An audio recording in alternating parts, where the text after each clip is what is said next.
안녕하세요. 주력 산업이 가라앉고 있습니다. 지난 시간에는 어떻게 가라앉고 있는지, 그리고 어떻게 해야 이런 상태에서 부활을 할 수 있는지에 대해서 말씀을 드렸습니다. 자, 그런데 기존의 기업들, 기존의 사업만 부활한다고 해가지고 해결될 문제가 아니에요. 그것이 뭐 다 부활이 가능한 것도 아니에요. 그렇다면은 정말 필요한 것은 새로운 산업들이 나타나야 되는 거거든요.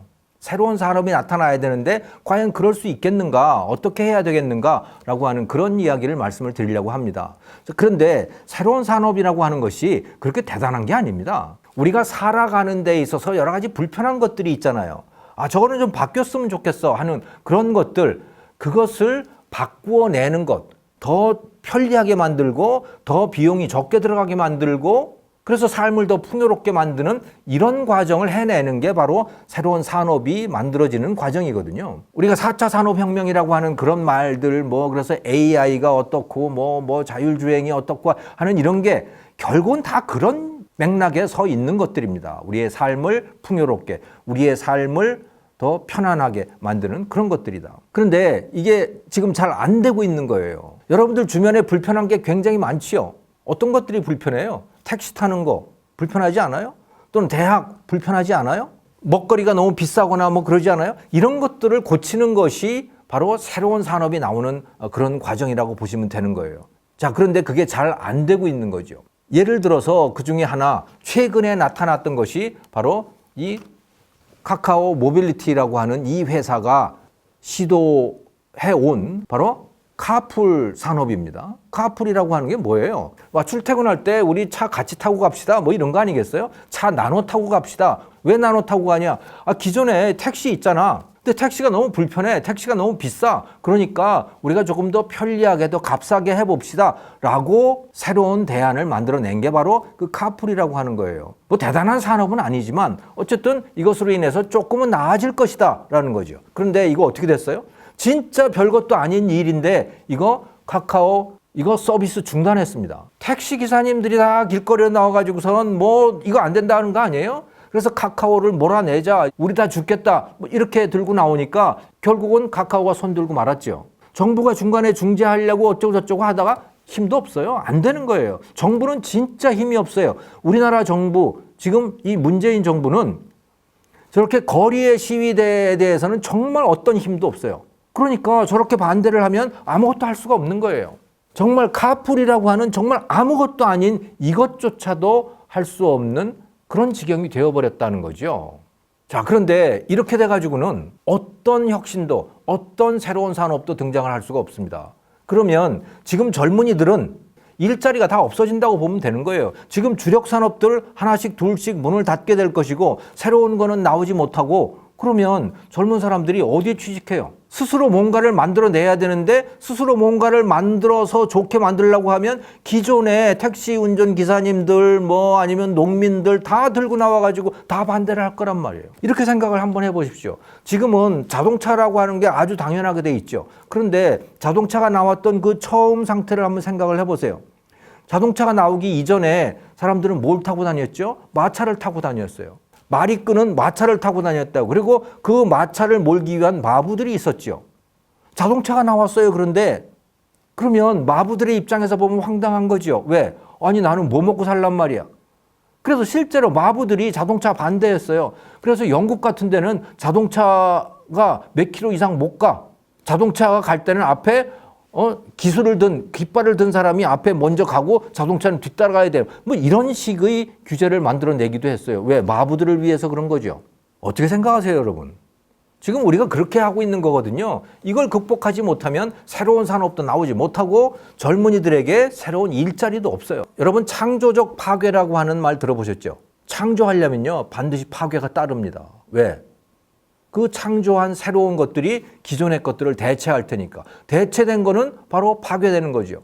근데 파괴가 없으면 창조도 없는 겁니다. 두 개가 같이 가는 거라고 보시면 되는 거죠.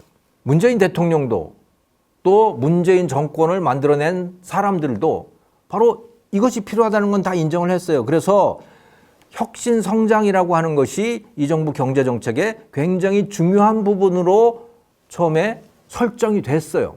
또 이 혁신을 하기 위해서 규제 개혁도 해야겠다. 규제도 철폐하자 라고 목소리는 높였어요. 하지만 지금 보시듯이 카풀 서비스 하나조차도 돌파를 하지 못하는 그런 상황인 거죠. 그래서 새로운 사람이 나올 수가 없는 거예요. 그런데 그나마 아무것도 안 하고 있는 것은 저는 좀 나은 편이라고 생각을 해요. 정말 큰일 난 거는 뭐냐면 이 혁신이라고 하는 걸 위해서 엄청난 돈을 쓰겠다라고 선언을 한 겁니다. 이게 정말 큰일이에요. 100조 원이라고 하는 돈을 쓰겠다고 선언을 했습니다.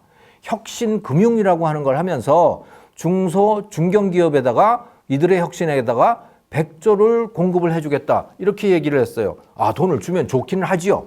자, 근데 누구 돈을 주느냐? 대통령 개인 돈이 아니잖아요. 이게 누구 돈을 주느냐? 그러면 정부 예산일까요? 예산도 아니에요. 은행 돈을 주겠다는 겁니다. 은행이 혁신적인 기업에다가 100조를 대출을 해주겠다는 얘기예요. 말하자면. 대출해주면 좋은 거 아니야? 예, 지금까지는 왜 그럼 대출을 안 해줬을까요? 은행이. 불안하니까 대출을 안 해주는 거거든요. 불안하니까 담보를 잡는 거예요. 앞으로 3년 동안 100조를 대출을 해주겠다는데 담보 없거나 또는 동산담보거나 부동산 담보가 아니고 동산담보. 그러니까 이것은 가치가 없는 것일 가능성이 매우 높습니다.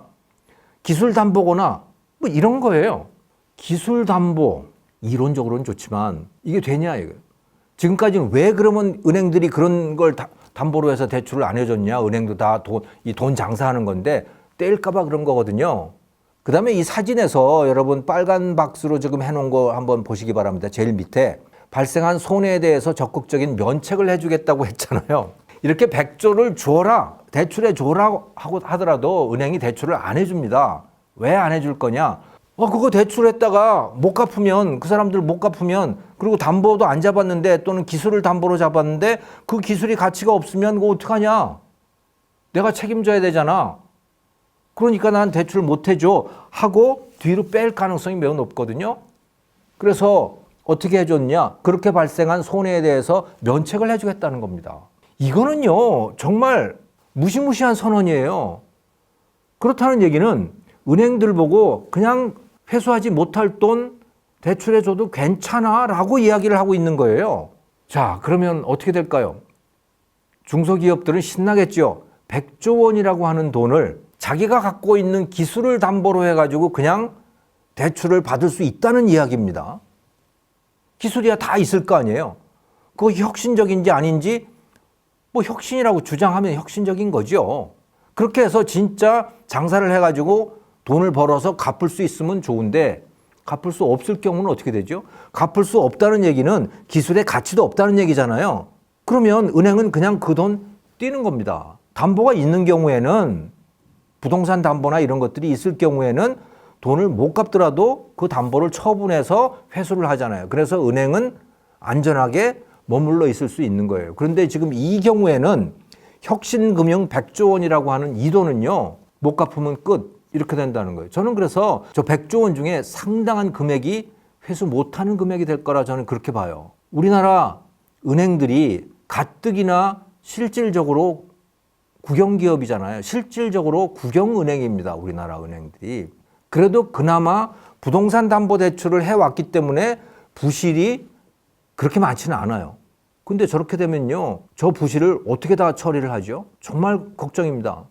그래서 차라리 혁신경제라고 규제개혁도 안 하고 그냥 뭐 이 시위대들 돌파도 안 하고 그냥 가만히 있는 게 차라리 더 낫겠다. 저 100조 원을 저렇게 주어가지고 회수하지 못하는 돈이 상당 부분일 텐데 저거 어떻게 하려고 그러냐? 그 은행이 부실은 어떻게 하려고 하는 건지 정말 걱정이에요. 자, 혁신은 반드시 필요합니다. 새로운 산업 반드시 필요해요. 그 혁신이라고 하는 거, 신산업의 창조라고 하는 것은 돈으로 하는 게 아닙니다. 그럼 뭘로 하는 거냐? 용기로 하는 거예요. 또 인내심으로 하는 겁니다. 왜? 새로운 산업을 뭔가를 했을 때 그 산업이라고 하는 것이 반드시 돈이 들어가야 되는 건 아니에요. 예.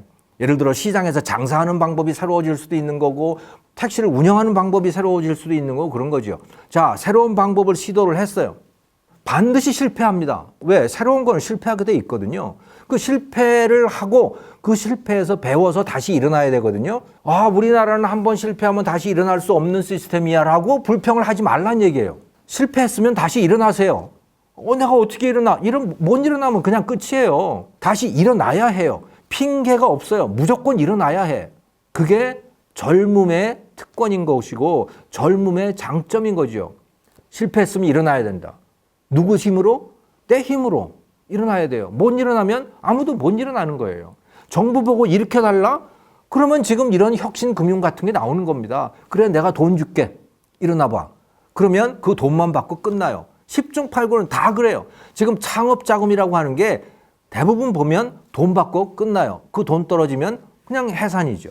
자, 미래를 위해서 젊은이들을 위해서 새로운 산업이 만들어져야 되고 새로운 기업이 만들어져야 됩니다. 그런데 그거는 돈으로 하는 거 아닙니다.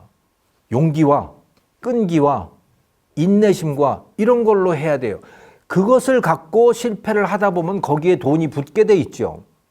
정주영 씨가 현대를 만들어낸 그 과정을 한번 생각을 해보라는 거예요. 무슨 돈이 있어서 그 사람이 기업을 만들어냈습니까? 정말 여기저기 뛰어다니면서 뭔가 가능성을 만들어내니까 거기에 돈이 와서 붙은 거죠. 순서가 바로 그렇게 된다는 거예요. 저는 그래서 젊은이들 중에 용기와 끈기와 인내심을 갖고 지속적으로 도전하는 그런 분들이 많이 나왔으면 좋겠어요. 정부에 기대지 마십시오. 새로운 산업은 젊은이들 스스로의 힘에 의해서 만들어져야 된다. 여기서 마치겠습니다. 감사합니다.